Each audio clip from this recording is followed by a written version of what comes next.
পোষ্যের মানসিক স্বাস্থ্যও জড়িয়ে রয়েছে? মানে এটা তো শুধুই তাকে ফিজিক্যালি হ্যারাস করা হচ্ছে এমনটা নয়, আমরা জানি যে তাদেরও একাকিত্ব হয়, অবসাদ হয়, এটা কিরকম ভাবে এফেক্ট করছে? ভয়ঙ্করভাবে মানসিক স্বাস্থ্য এখানে জড়িয়ে রয়েছে।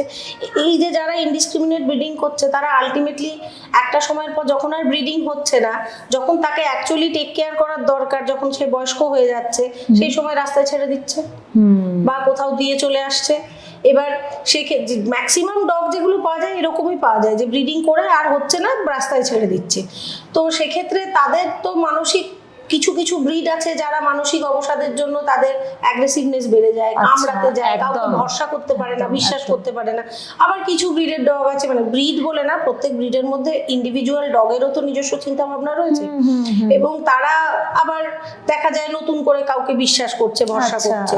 তো দুটোই দেখা যায়, যেরকম মানুষের ক্ষেত্রেও একই মানসিকতা ডগেরও হয়, কেবল ডগ যেহেতু বাচ্চার মতন হয়, খুব ইনোসেন্ট হয়, ওরা এইগুলোকে সবসময় মানে এইরকম বিশ্বাসঘাতকতাটা ওরা সবসময় নিতে পারে না। সেটাই। তো সেই ক্ষেত্রে কেউ কেউ হয়তো দেখা যায় যে নতুন যে নিয়ে যাচ্ছে তার প্রতি অ্যাগ্রেসিভ হয়ে যাচ্ছে, তাকে কামড়ে দিতে যাচ্ছে, পালিয়ে যাওয়ার চেষ্টা করছে, যেখানে থাকতো ওর কাছে তো ওটাই ঘর, যতই অত্যাচারিত হোক, তো ও ওখানে ফিরে যেতে চাইছে। তো এইগুলো হতে থাকে আর কি, মানে কিছু কিছু ক্ষেত্রে মানসিকতায় এই চেঞ্জগুলো হয়।